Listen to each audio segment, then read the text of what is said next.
Good morning. Appreciate y'all for tuning in and rocking with us for another edition of the Morning Breeze, man. Always rocking with you guys, as always, man. Outside of me, I got my guy, Mr. Media himself, Jordan JC, in the building.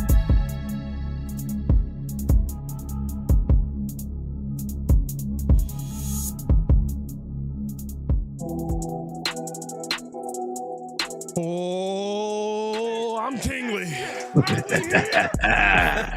Oh, I am excited, ladies and gentlemen. Not one, not two, not three. We got 4 of them things. No, don't hold that up. You can't see me. There you go. There. Don't hold that up too long, JC. The Chicago podcast. You got to Hey, be careful man. out here. You You know. got to be careful out here, dog. Hey, J-Man. I'll tell that on the show. Hey, we got a lot to be excited about. As the Chicago Bears have won 4 straight. We got to talk about what this Bears team currently has with that dog in Ben Johnson. Go. What was the bark again? It's a morning bark. It's not really loud. It's just, Yeah, it was just a little gruff. And then, of course, we got to react to the win over the Saints. This run game is working, and people are concerned about Caleb Williams. All that and more on today's episode of The Morning Breeze. 10/20/2025, 7:04 in the morning. And JC, we can't be stopped. Can't be stopped. We can't. Well, maybe. I mean, Lamar Jackson is coming. But we can't be stopped right now. I need Paradines in the chat. I That's need y'all right. to hit that like button. I need y'all to subscribe to the page. Leave a 5-star review. Y'all know what to do. Oh, I'm hyped, JC. let's go. I'm hyped, JC. Like I said, hit that like button, subscribe to the page, man. Leave a 5-star review. Y'all know what to do. Come on. Push the button. Come on. Push the button. Come on, push the button. Yeah, come on, push a button. You heard what she said. Y'all heard what Sue Young said. Hit that like button, subscribe to the page. No, literally. No, when J-Mac was like, let's take a show pic. And so he was like, throw the W's up. So we threw the W's up. I was like, yeah, throw the W's up. Then he was like, and then Jeff was like, oh, should we throw up the 4? And I was like, hey, chill. We in Chicago, dog. You got to relax. Take 10% off. Don't do that. Don't do And that too J-Mac much. was like, you right, Pat. You right. I forgot about that. I forgot about it. You Yeah, almost yeah, had you us. right. You almost had us.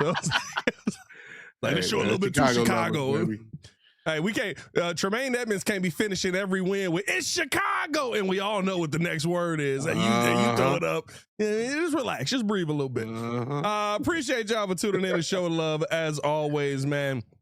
Jam-packed show for you guys today. Very excited to get into this one. Jordan JC, how you feeling, my guy? Oh, excited. Just like you said, 4 in a row. I'm just like Dennis Allen. We ain't stopping. 4 is not enough. We got to keep going, baby. I'm on the hype train. To the moon, Pat. To the moon, okay? To the moon. Where is C-Dub when you need him on this one? No. Hey, listen. I think this is to say the least. Here's my number one takeaway. When we started the season, not even when we started the season, when we hired Ben Johnson, what did I say? You know when you have the guy. Oh, yeah. There is not a question when you go out and you get one of these offensive coordinators. There is not a question when you go out and you get one of these big names, usually pretty right away. Through the first 7 weeks of the season, the Chicago Bears, who have played one less game, lead the league in takeaways,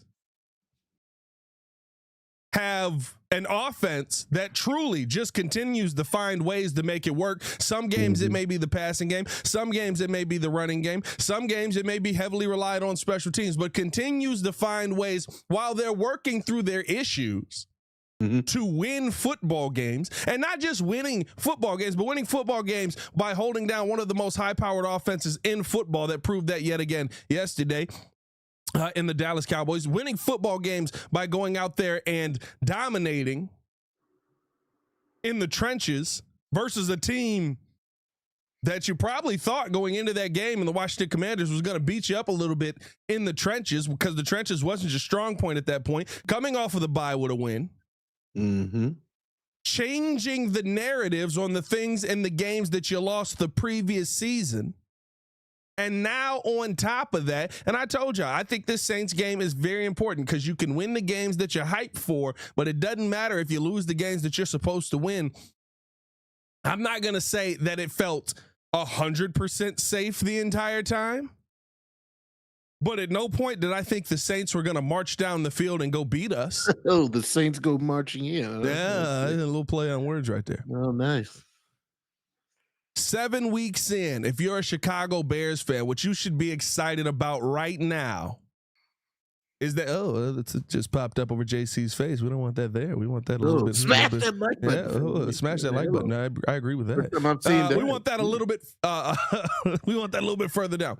If you're a Chicago Bears fan right now, what you should be excited about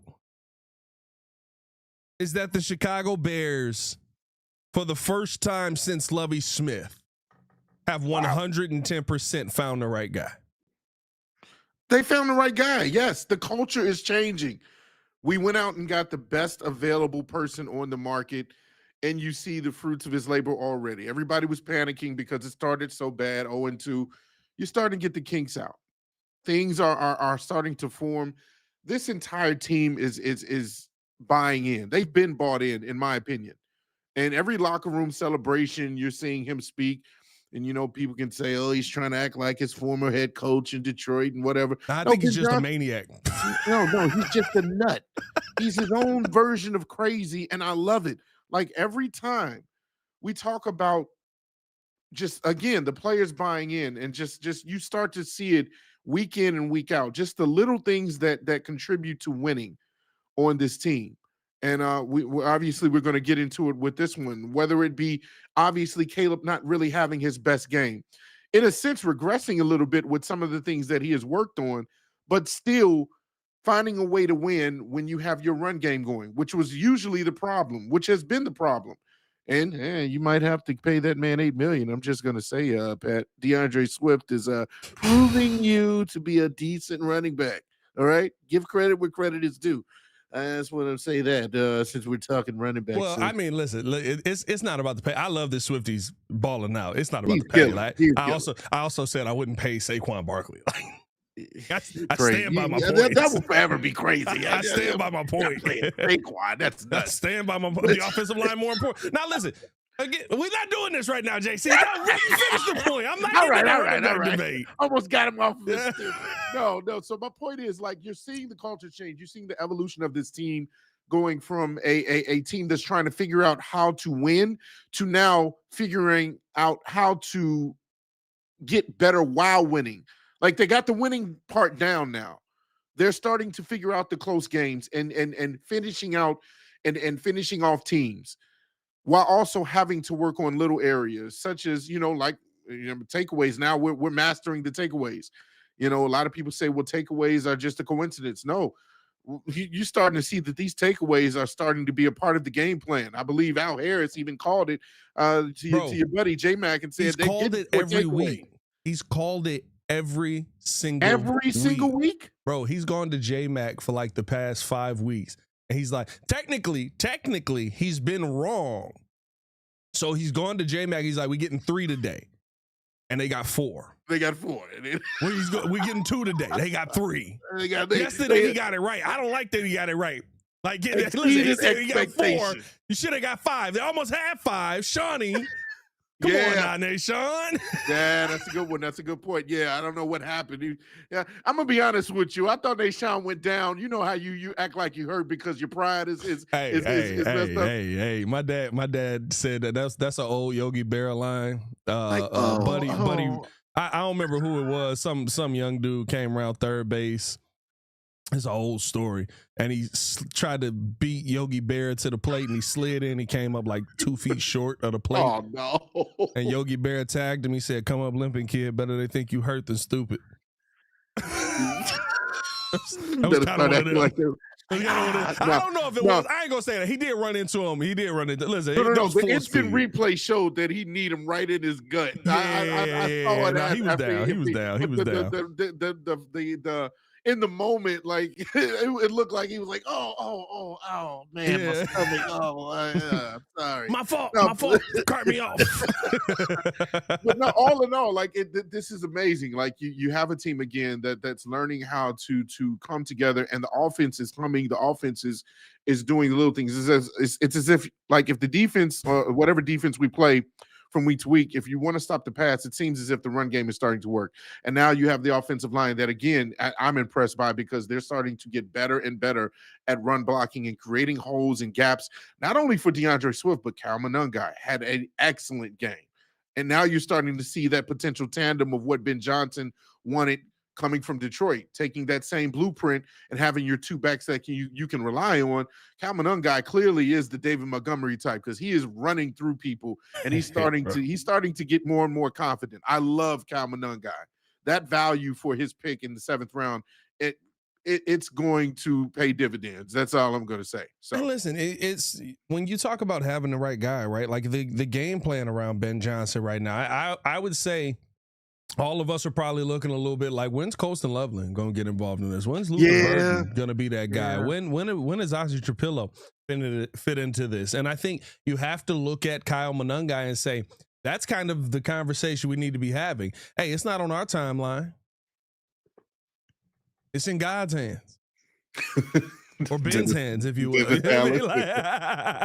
It's Ben's plan. Ben's plan. That's what we do it. But you have to. Sorry. I got a little too carried away. I'm all in on Ben Johnson, dog. Hey, you ain't lying. But I think, like you have to trust the plan. Kyle Monangai wasn't getting this level of carries early on. Ben didn't have that trust yet. Mm-hmm. You're starting to see Colston get a little bit more involved in the offense. Starting to see Luther get a little bit more involved in the offense week over week. Like those are the things where it's like, he's a coach that you can trust, that he understands what he's doing. He knows what he's doing. He knows what he needs to do to keep his young players involved, but there's other mouths that need to be fed that right now can impact winning. You're taking your lumps. You're still not there. You still haven't figured it all out. Theo Benedict yesterday got his butt kicked. Yeah. He got his butt kicked all day by Chase Young. That's crazy. We thought Chase was over. He got his butt kicked all day by Chase Young. And it was not a great day. But you still found a way to come out of that game with the win because he was better in the run game. Hey, we need to go out here. Like, I love the fact that you have a coach. And I get it, right? Everybody says, that's what a head coach should do. That's what good head coaches do. It's not always what good head coaches do. Mm-hmm. There's a lot of good head coaches that don't have a tough time adjusting their schemes. There's a lot of good head coaches that have a tough time changing who they are to fit whatever that game plan is or whatever's going to work best that day. Ben Johnson saw that Saints game yesterday and said, Caleb don't got it right now. Caleb's not dominating right now. Like he's off target. The pressure is clearly in his face, even though he handled the pressure better than he handled the zone, which is weird. Like he dominated the blitz, but he struggled with the zone. It was like 5 for 5 versus the blitz at one point. But he struggled with the zone either way. Yeah. And we'll get to Caleb, the conversation around Caleb and how people are losing their minds, and it absolutely makes no sense. But your head coach said, bet, let's run the football. Let's focus on the run. And he has this team to a point 7 weeks in where you can say, let's focus on the run, and the team knows what they're doing in the run. He didn't just give up halfway through and say, well, can't run the football, because that's what we've seen before. Mm-hmm. Right? When Matt Nagy needed to focus on the run. And this is why I say you 100% found the right guy. When Matt Nagy needed to focus on the run, he didn't know how to call it. The team didn't know how to run it, and the offense felt disjointed. Ben Johnson needed to focus on the run yesterday. He said, we gotta run the football. Like, Caleb don't have it today. Let's pick up the offense with the run. The offense looked like it picked up more steam. And it felt like the offense was back on track and able to get the job done when you started doing that. That's what a good head coach is able to do, especially one like Ben Johnson, who we put in that offensive guru conversation.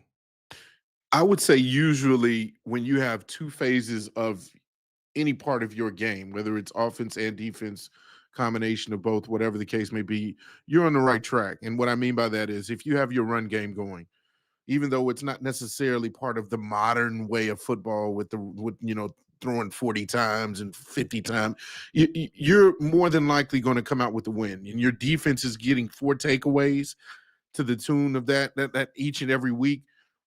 More than likely, you're putting yourself in a position to succeed, so that if there is some deficiencies in the pass game, and like you said, Caleb was off on, the center to quarterback exchange with the ball. There was one point Drew Dahlman didn't even want to give it to him. He had stick him on his hands. He's like, I don't know what that was, bro. He's like, here you go. Nope, not today. And listen, I love it. I love that both of them take the blame for it. Caleb's like, the cadence is on me. Drew Dahlman's like, no, it's 100% on me. Like, he's gonna take the blame, but it's 100% on me. I love that because it shows like, I don't know what we were doing. Like, both of us are messing up on that. That man just had a bear claw on the football. He's like, no. Well, he said, Drew Dahlman said, he was like, I was on the wrong snap count. Here's the tough part. To me, and Yurko said this yesterday. Now, granted, Yurko played on the other side of the line, but he was like, the center's never on the wrong snap count. The second he snaps the football, the play is on. But he didn't snap the football. That's where it got weird. It was like, no, you got to be quicker than that. I'm not giving you this ball. Is that what he did? That's what we saw yesterday. Come on, Caleb. No, but that's my whole thing. Is that's the beauty of this, is that it's nowhere near where it could be as far as the look of this offense, but then you're also seeing other phases of the game continue to get better. The defense is starting to really put themselves together and put themselves in a position to be dominant. Now, whether or not that was just a product of you facing the Saints, and they did kind of figure out a little bit going into that halftime, coming out of half, they scored. However, you're starting to see this defense swarm and be more confident. And again, leading the league in takeaways despite only playing 6 games, like that's elite. That's elite. And not even the fact that you don't have all of your best players as well.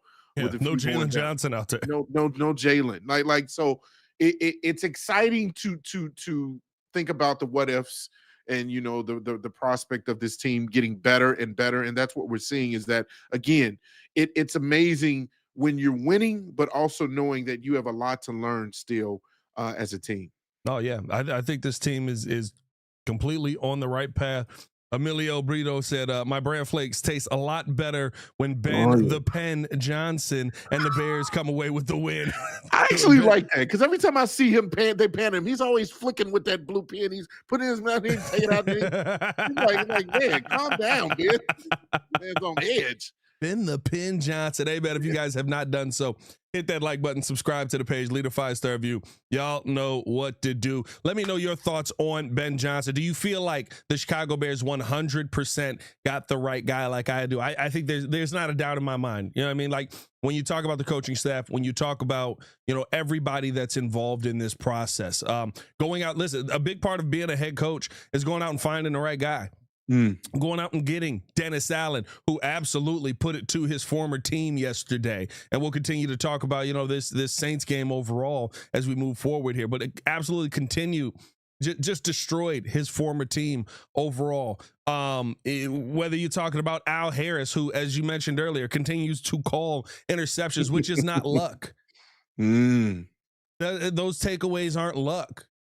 There's a difference between takeaways and turnovers. Takeaways, I took that mug. turnovers, right? The fumble at the end of the Commanders game. That was a turnover. Oh, yeah. Like, that was on Ball them. on the ground. Ball, you jump on it and punch people punching at you. You know what I mean? Like, that's a turnover. Yeah. What we saw and what we've seen this season is a team that continues to find takeaways.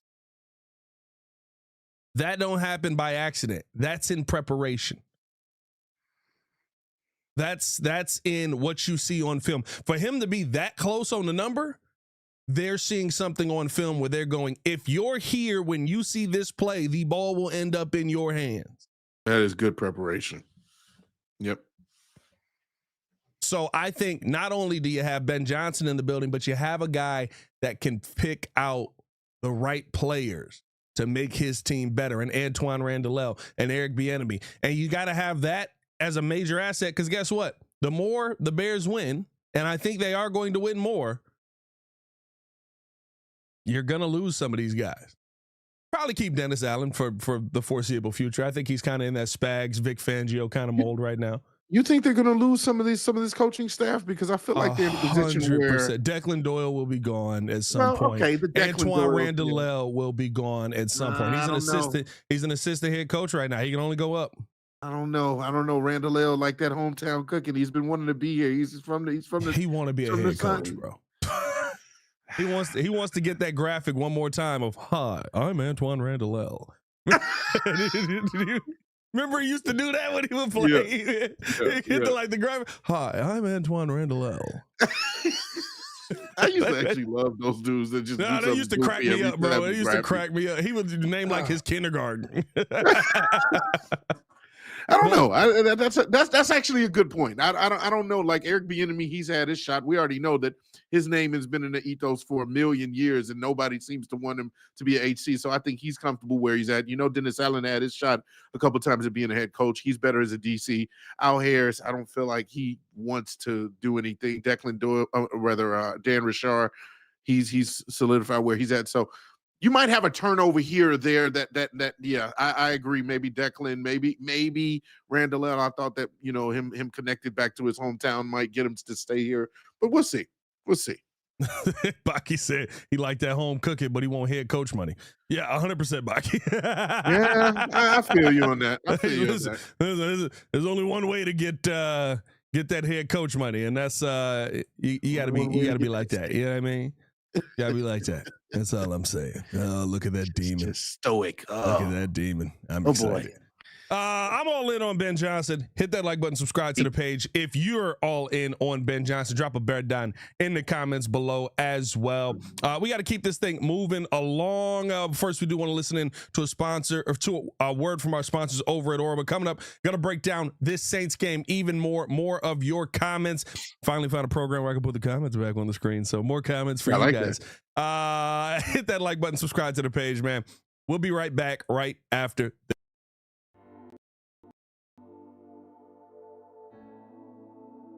Appreciate you guys for tuning in and watching the show. Today's episode of the podcast is brought to you by Aura. Have you ever done a Google search on your own name? You'd be surprised what pops up. Your full name, email address, home address, health records, your relatives. It's all out there. And that's why I've been using Aura, the sponsor of today's video. Aura shows me which data brokers are selling my information and automatically submits opt-out requests just for me. Cleaning up my information not only helps reduce the amount of spam I get, but it protects me from hackers who could use that information to help them access my social media, bank accounts, and other sensitive information.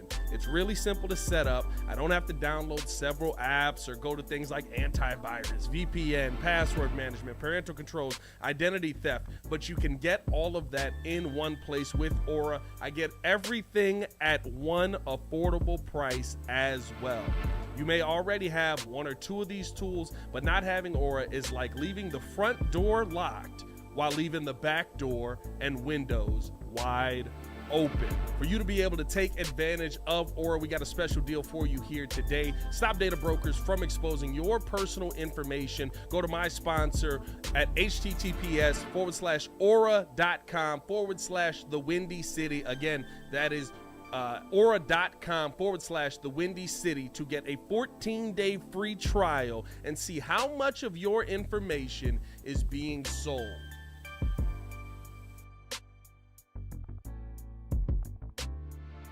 Breeze Nation, what is good? It's your boy Pat the Designer back at it again. Ladies and gentlemen, we got merch.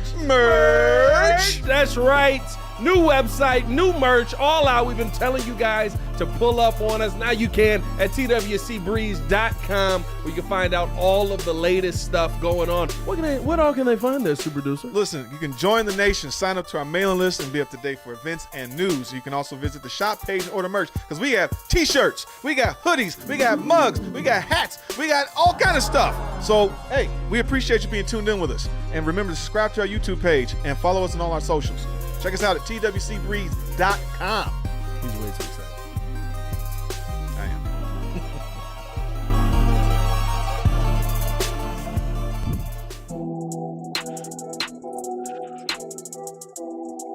am. Welcome back. Appreciate y'all for tuning in and showing love as always, man. The best show for Chicago sports. Marcus with the comment, he said, if we do lose Doyle, we can promote Eric Bieniemy and keep it moving. Possibility.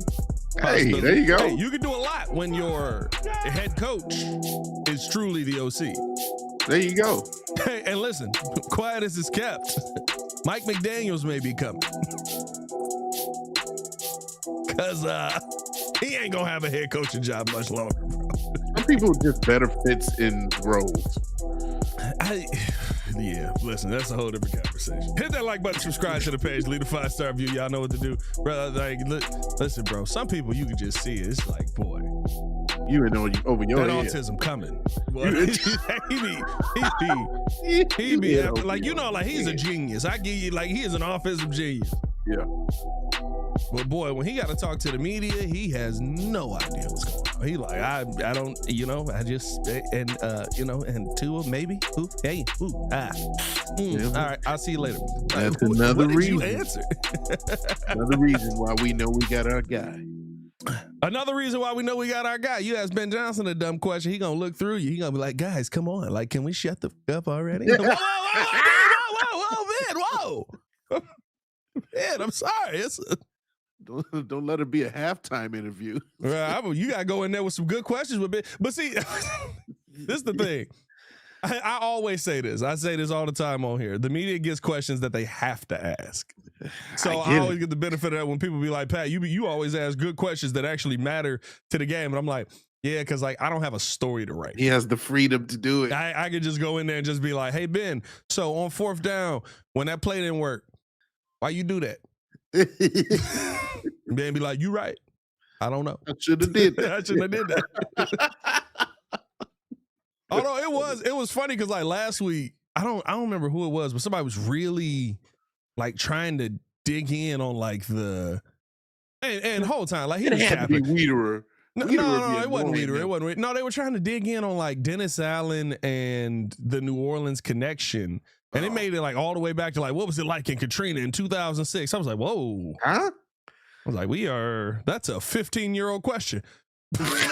What? Okay. It got weird. Like, it was just one of them where it was like, he's clearly not going to. Here's my thing. The toughest part about being a reporter, I think, because I'm not a reporter. Like, I get to do this. I get to enjoy this with y'all. I get to have fun. And I get to go up there and live my dream, all that, blah, blah, blah. Oh, yeah. The toughest part about being a reporter has to be when you have a full story in mind that you need answers to. And you ask a coach the first question or maybe 2 or 3 you have for this story, and you immediately realize he's not going to answer any of these questions. Because Buddy clearly had like 3-4 questions on the New Orleans Dennis Allen connection. And Dennis Allen immediately was like, I'm a bear. I don't care. Like that had to suck. I ain't gonna lie to you. So it's in the past. I feel for them is what I say, and I always see the comments be like, "Why do they ask these questions?" Like, because it's their job. Yeah. But no, man, hit that like button, subscribe to the page, leave a 5-star review. Y'all know what to do. Appreciate y'all for tuning in. Showing love as always. Let's get back into talking about this Bears versus Saints game here, Jordan JC. We've been very excited on Ben Johnson. I think offensively, what we saw yesterday, the most exciting part that we saw from the team offensively was the run game. I mean, you got that run game going. This is now 2 games in a row. I said last week that I thought that DeAndre Swift possibly was unlocked. I didn't think that meant like all the way unlocked, like we was going to, turn into a great running back in the league. 124 yards yesterday, 6.5 yards per reception yesterday on 19 attempts, had 1 touchdown, 1 reception on the day.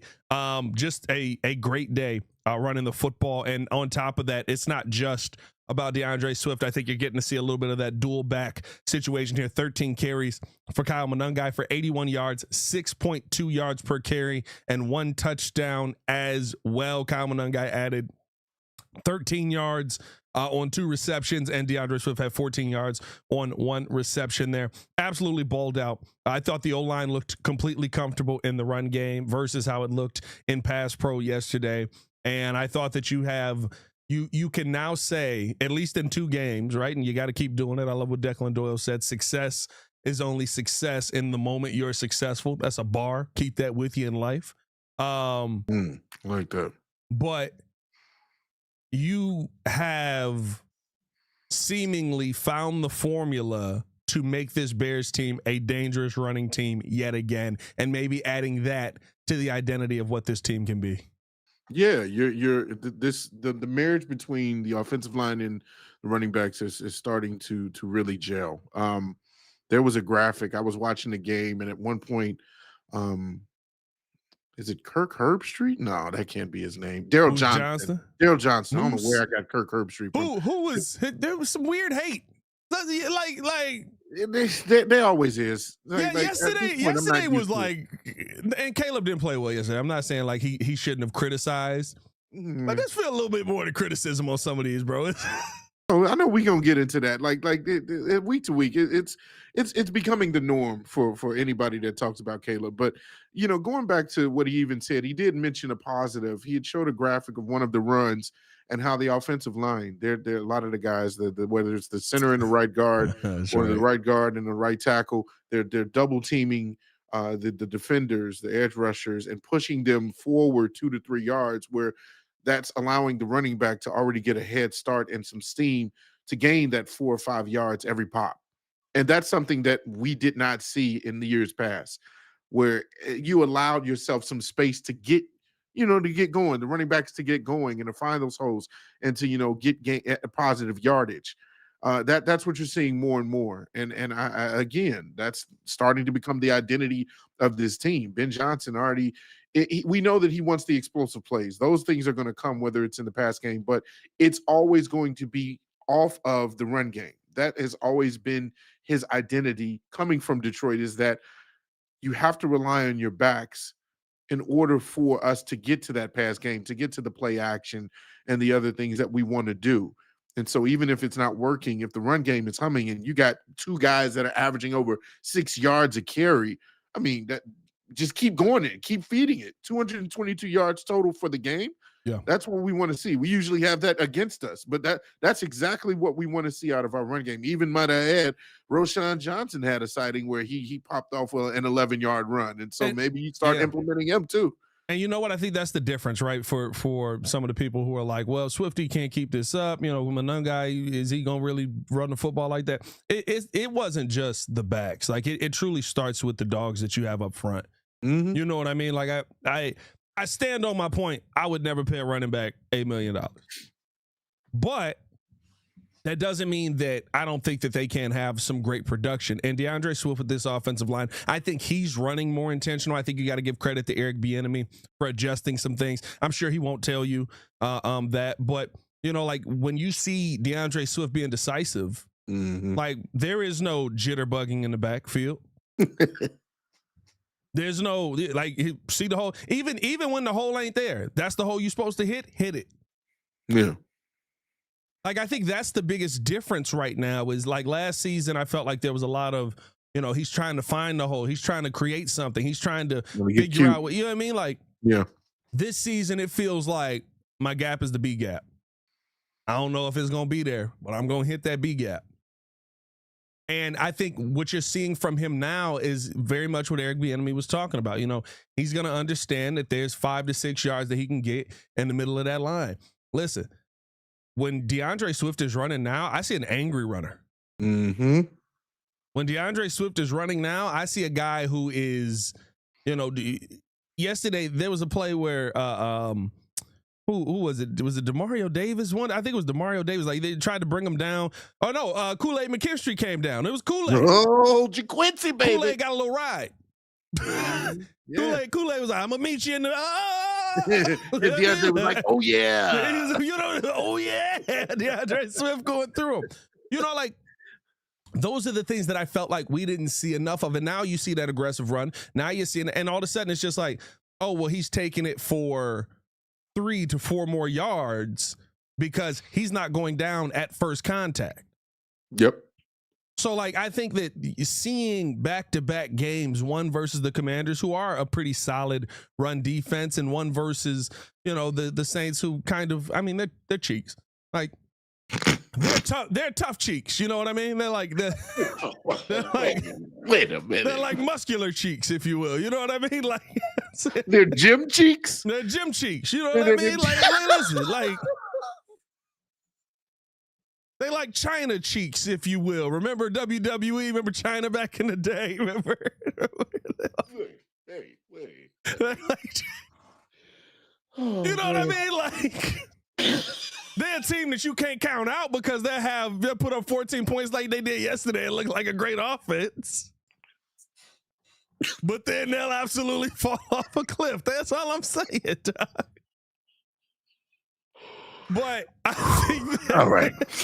Athletic cheeks, Dexter said, is diabolical. China cheeks is crazy. But like that doesn't mean that you can take them lightly. And I thought that we saw a running game that was very intentional, very aggressive, and led the way yesterday for this Bears team to be able to go out there and play a dominant brand of offensive football while struggling on offense at the same time. You mentioned a word, and it's really simple. It's decisiveness. It's confidence. DeAndre Swift does absolutely look different from last year, and maybe even years past, because you even talked about, does Ben Johnson really want him on this team? We've already seen them, try to make it work when they were in Detroit, and there was question of whether or not he just kind of is going with the flow because he's on the squad, but maybe he wants somebody to replace him. Well, no, you're starting to see that marriage even become very fruitful because yes, he is. Whether the hole is there or not, I do agree that you're starting to see him be more aggressive and just hit it no matter what. Even if he's gaining 2 yards, he's pushing the power forward. He's not, uncertain. He's not trying to do the jitterbug, as you mentioned. He's making sure that he gets positive yardage, and a lot of that is credit to Eric Bieniemy. Which again, that's the beauty of this coaching staff. When you have the right people in place that are developing and coaching and teaching you to do things the right way, you're starting to see it more and more. It's not just one game here or another game. It's starting to be consistent. So now for the last 2 weeks, you've seen DeAndre Swift be a really, really good running back, not just in the catching department. We know he can do that, or just running to the outside. He's getting yardage. He's getting some of that hard yardage as well in the tackles, in between the tackles. And so it's impressive to see, and I think it's going to continue. Yeah, 100%. Hopefully this run game keeps moving in the right direction. Let's finish it out with this, Jordan. JC, hit that like button, subscribe to the page, leave a 5-star review. I know what to do, because a lot of conversation around Caleb Williams yesterday. And I've said it a couple of times. He didn't play well yesterday. I thought that, there were some easy passes that he just didn't. I don't know if he didn't see him, didn't make him. There's one play in particular that stands out in my mind. I want to say it was on third down. I haven't watched tape yet, so I don't have like all the plays coming up to memory yet. But I want to say it was on third down where DeAndre Swift pops out in the flat. It's open. DJ Moore standing about 4 yards next to him. He's over. Caleb starts doing the spin-a-rooney. Gets up out of there. Tell me you didn't just say that. You didn't just say that. Which Booker was that? Jordan JC? Booker T, not Booker T. Okay. I thought that was. We're not bringing know it if that back. was Booker T or Booker T. Washington. And he runs to the left. Yeah. Omadunze butt naked open. Like, I mean, so wide open. You just got to pull and he never pulled the trigger. Then he ends up, he ends up rolling to the left even more, fires a missile. Oh, to Zacchaeus, right? To OZ, almost gets picked off. Yeah. And the ball gets tipped in the air, but he threw it so hard that nobody could catch it. Like, that play to me was so indicative of what we saw from him yesterday. And I don't think that that's, who we've seen the entire season. That felt like the quarterback that at times we saw last season. I think that was just a bad game for Caleb. And here's what I'll say to everybody who's losing their mind over Caleb having a bad game. I can tell that most of us have never seen a quarterback develop or have not paid attention to how quarterback development has gone around the league.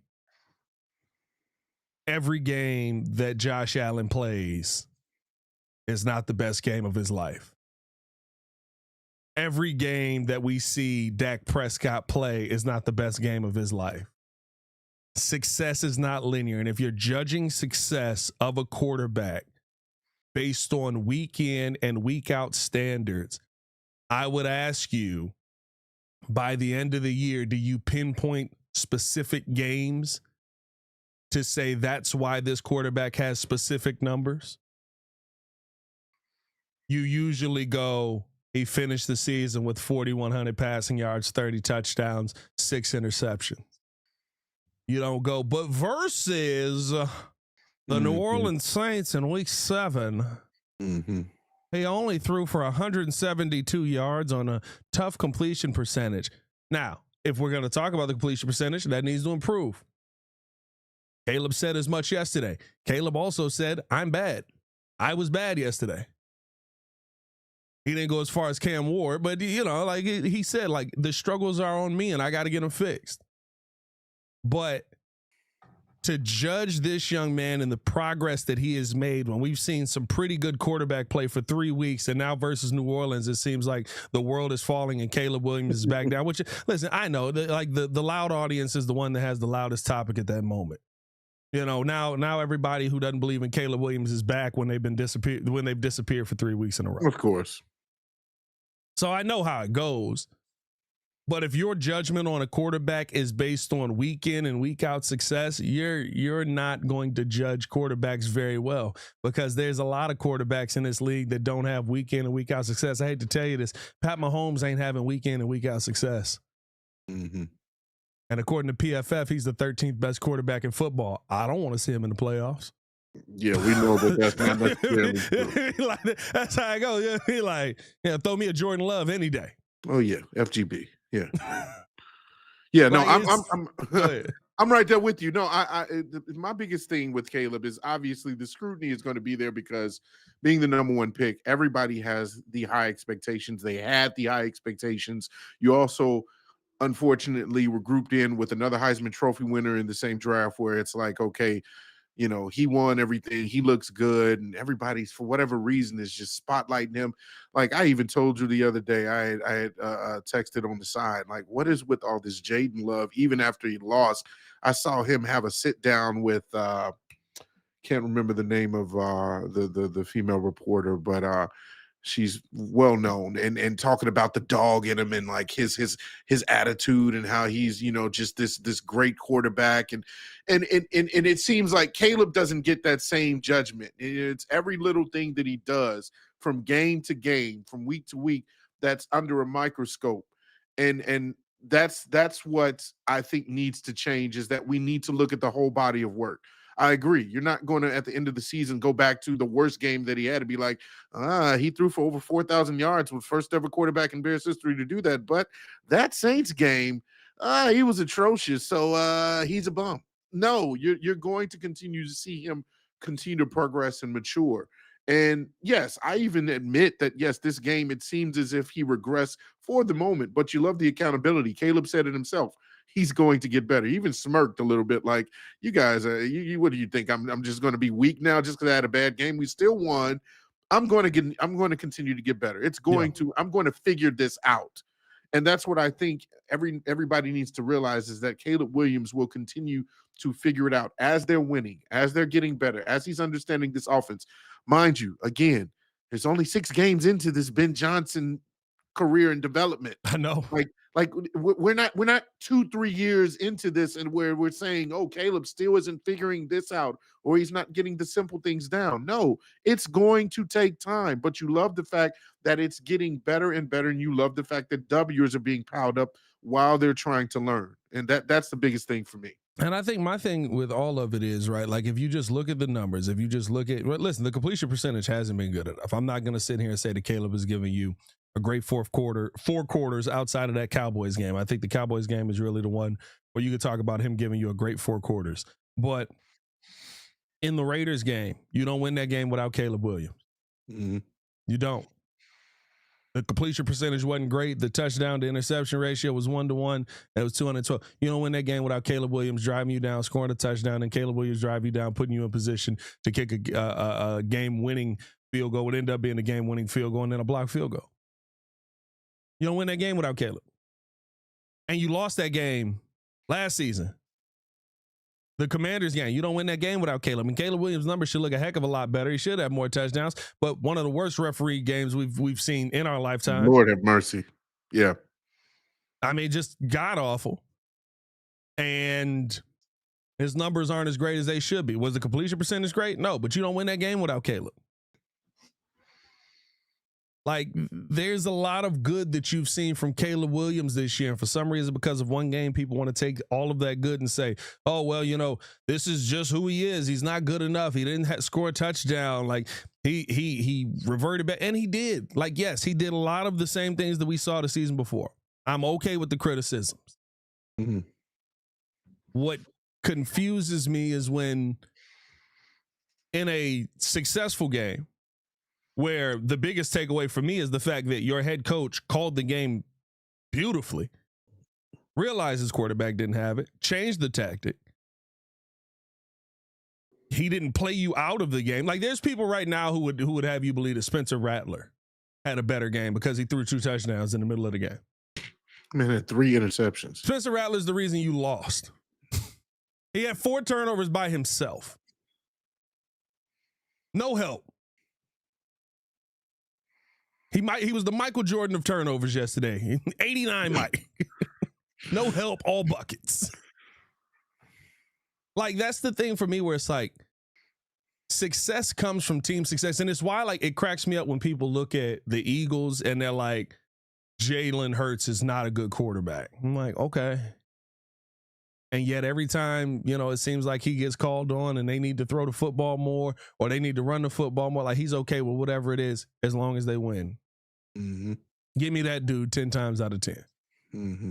Give me the dude that's okay with the win. Give me the Caleb Williams who's sitting there screaming at the top of his lungs because, you know, in the locker room because the run game got itself going.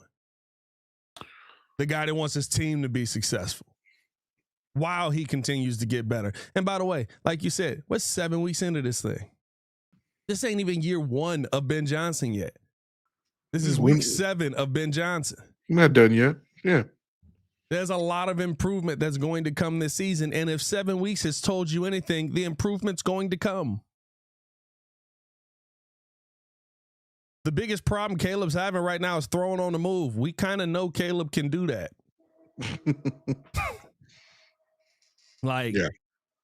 I have no concerns right now about where Caleb Williams is at in his development. And I think this Bears team, by the end of the season, we're going to be talking about him as probably the best quarterback in Bears history, but that's a low bar to beat. But like, but I think that you're going to be talking about him as one of those top guys in Bears history, just based off of what we've seen through these first 7 weeks. Yeah, and again, you know, this is something that I didn't necessarily think I needed to say, but again, just be patient. I'm sure all some of the people that And I just saw Shy City's comment not too long ago about Caleb hasn't been consistent yet, so it's okay to criticize him. Sure, we can criticize him in moments. It's nothing wrong with saying that he had a bad game. I didn't like. And we have. I mean, listen, I said Caleb lost the Vikings game. Yes, absolutely. I think the defense gave up a lot of points, but like, you got to score. Yeah. I didn't like the fact that he gave the ball to Roma. He stared down Roma Dunze on that clear interception to Quincy Riley. Like, you know, he should learn, obviously, to go through your progressions and not stare down the guy right when you need that third down pass to complete. But, you know, again, things happen. People sometimes take a step back. Now it's about taking 2 steps forward. And I think, again, you have the trust because you have the coaching staff. And you have also Caleb, who is willing to learn and willing to accept when he has taken a step back and say, I will get this right. And you put belief in it because you're seeing as a team, in a team sport, them continuing to get it right and to make progress. You know, it's not all going to come together overnight, but it will come together over time. And that's what we have to believe in. Yeah, man. I think it's going to be fine moving forward. I think this Bears team is going to, you know, really, really hit their stride, hopefully towards the end of the season. And listen, this 4-2 feels very different. We were 4-2 last season. Yeah, there's a 4-2 that feels very, very different. Mm-hmm. And we'll talk about some of that and more later on today. And, of course, moving forward throughout the week. We got a matchup versus the Baltimore Ravens coming. So let's see if 5-2 is on the table. Lamar Jackson's supposed to be back. Roquan Smith's supposed to be back. Caleb Williams going to need to be on his A game going into that game. But, hey, man, hit that like button, subscribe to the page, and leave a 5-star review. Y'all know what to do. Appreciate you guys for tuning in and showing love. As always, for Mr. Media himself, Jordan JC, it's your boy Pat the Designer, back at it again. Y'all stay safe out there, Chicago. Bed down. One love. Peace. Oh, shout out to y'all. I didn't check the numbers because I'm on OBS, but what do we got? Over 100 in the chat. Over 200 in the chat. Over 300 in the chat. Over 400 in the chat. 400. Yeah, you just didn't want me to dance. That's all. Yes, it's terrifying. I'm scared. Think of the children.